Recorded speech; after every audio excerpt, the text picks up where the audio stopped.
So, my dears, a little more about Uncle Vanya. I think if we had time, if we were able to be together, we could read the whole of Act 2, which is perhaps the most perfect act that Chekhov ever wrote. Uncle Vanya is a play boiled down from an older play called The Wood Demon. It's also beautiful. This one, Vanya has a smaller cast, much tighter, and he refined his art in this play probably to the highest pitch that he ever did before his ridiculously premature death at 41, sadly from TB. So we would read it in that wonderful act in which it's in the middle of the night and there's a storm waiting to break. It's hot, and it's hot summer in the little wooden house there, and everyone is tired and exhausted. The professor is miserable with his gout, which nothing will ease, and he's taking it out on Yelena, who goes over to the window to lift the window to let some air in, and she says, he's complaining about his rights which aren't being properly observed, and she says, "No one's disputing your rights." And then she repeats it in the most exquisite piece of genius. She just says again, "No one's disputing your rights." And that repetition, that sad, tired repetition, is the whole marriage in one piece of devastating writing, which seems to have nothing in it except magic. So the doctor is still there getting drunk, and Sonia, who's madly in love with him, is desperate to stop him from becoming a drunk, particularly because of her religious leanings, which are what have kept her going through the misery of all the hard work, the field work and the accounting work, and it's religion that's got her through. So from her religious perspective, Astrov must not become a drunk, and it's the act in which Yelena and Sonia reveal themselves to each other in that wonderful scene that precedes that line I spoke about in my last video, where she comes in and says, "We mustn't." And then we get the crazy act in which the professor reveals that he has plans to sell the farm, and no concern about where Vanya and the rest are going to go, just thinking, well, maybe we'll get a little place in Finland somewhere.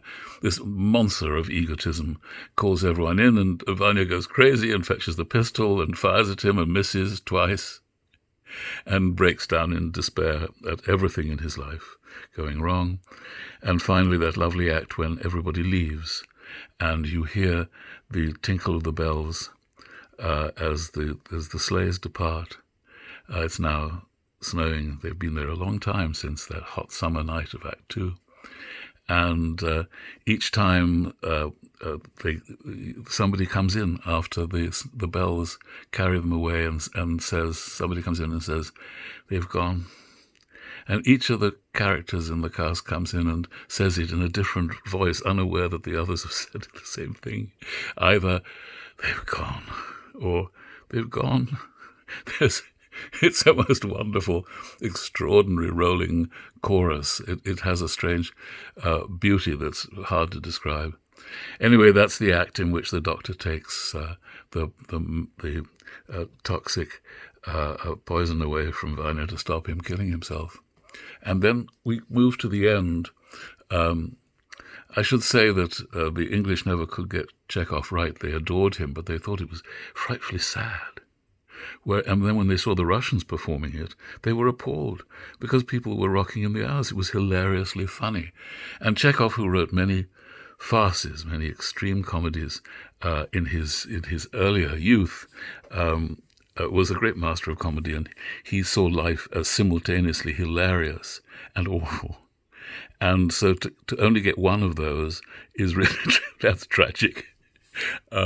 So it's important to find, and I hope when you read it you can see the comedy of it, not just when Uncle Vanya fires at the professor and misses, but throughout, and especially in the wonderful story where Waffles Telyegin tells the tale of his wife who walked out on him on the marriage on his wedding night, and you think, oh dear, oh poor old boy, and then the story slowly unfolds, and he says, and I've looked after her, I've looked after her children by her new husband, and now I'm in my old age. I'm a happy man, and I have the joy of that, and she has nothing.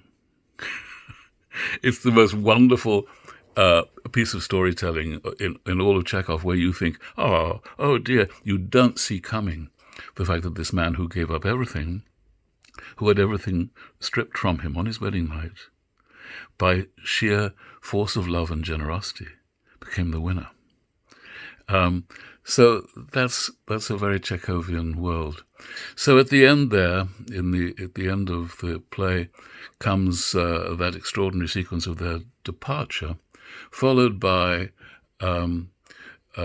the getting down to work desperately. All the accounts have been ignored through the whole of the fall, when the professor and Yelena were there and obsessing everybody, and now they have to get back to work. And so throwing himself into work to forget about his misery, his suicidal misery. Poor Vanya is doing the sums. And meanwhile, Sonia stands there delivering herself, because she's in despair too. The doctor just left, the love of her life, who doesn't care for her. So she too is utterly bereft. These two people, the same misery, which they can't confide to each other, but we know, and that's the point of Chekhov's drama. And she delivers herself of this deeply moving and deeply cliched speech about how the angels will welcome them into heaven after their long life of meaningless toil.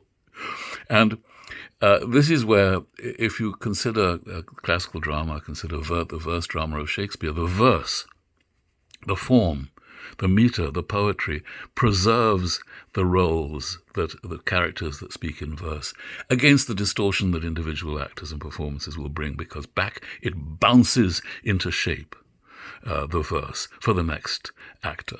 And what happens in Chekhov that is comparable is that the contradictions in all of the characters, Yelena as ditz and wise woman, all of them have this quality. They are simultaneously fools and wise people, as people are in real life. This quality preserves the characters, Chekhov characters, making them impossible to play, because it's almost impossible to play Astrov as both a tiresome drunk and a fascinating poetic being.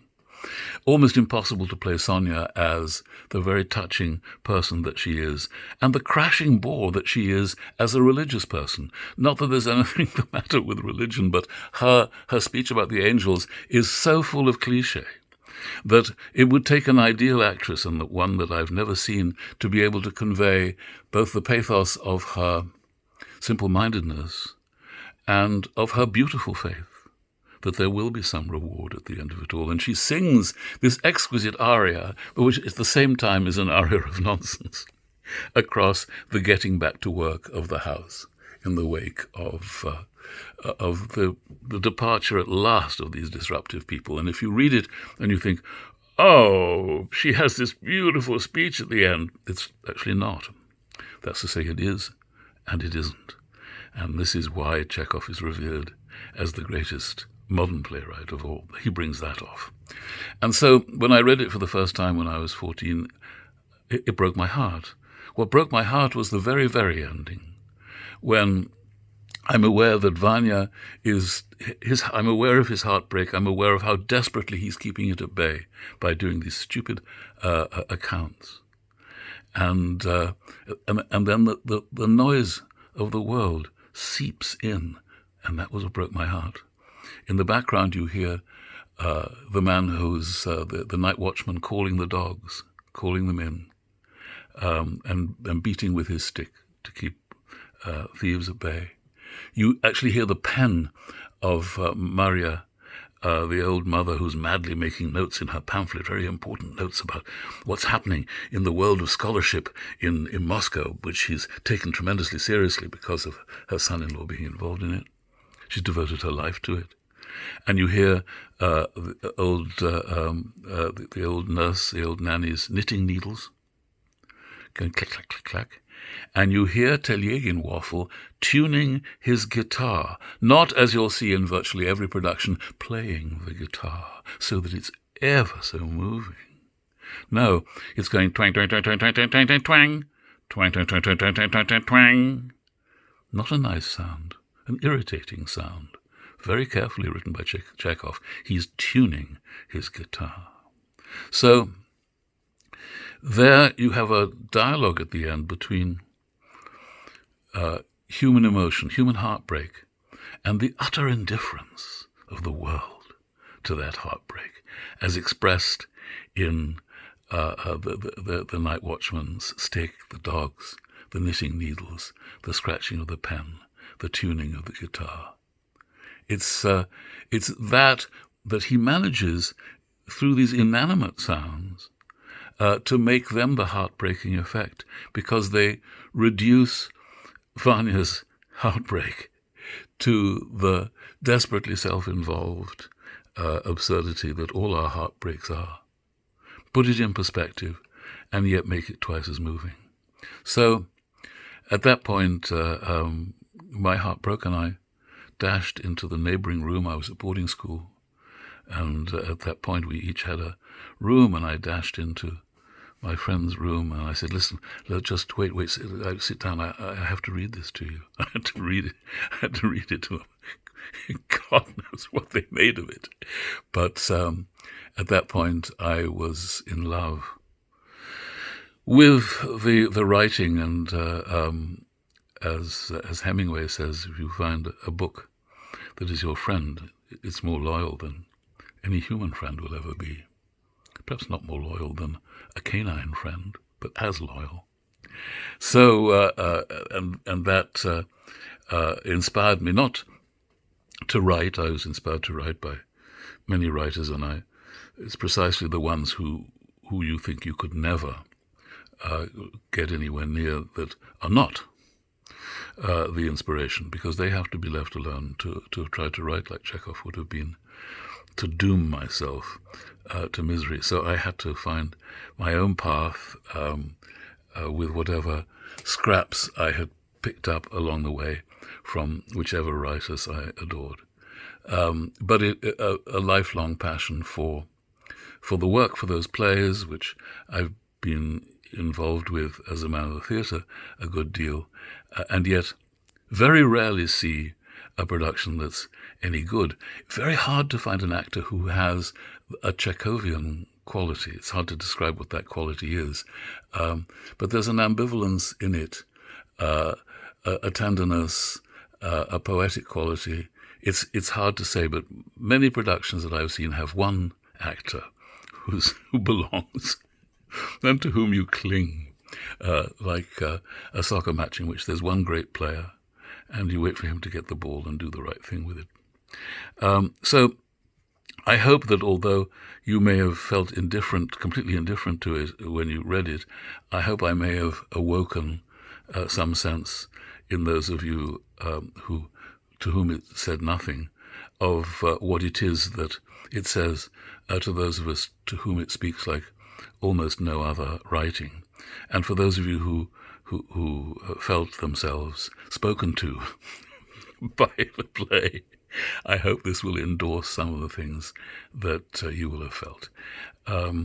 There's, of course, oh dear, so much else to say about the play. This is barely scratching the surface, but I wish you well of it, and I hope you will take these thoughts as a kind of way of approaching Chekhov into next weekend's reading of The Three Sisters, another masterpiece.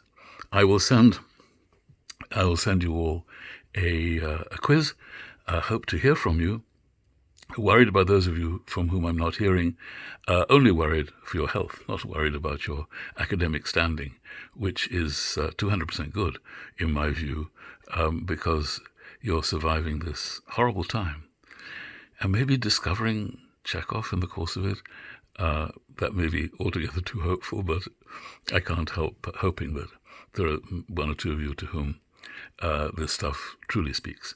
So have a wonderful day and a wonderful week, and let me know how you're doing. So all the very best. Stay safe and well.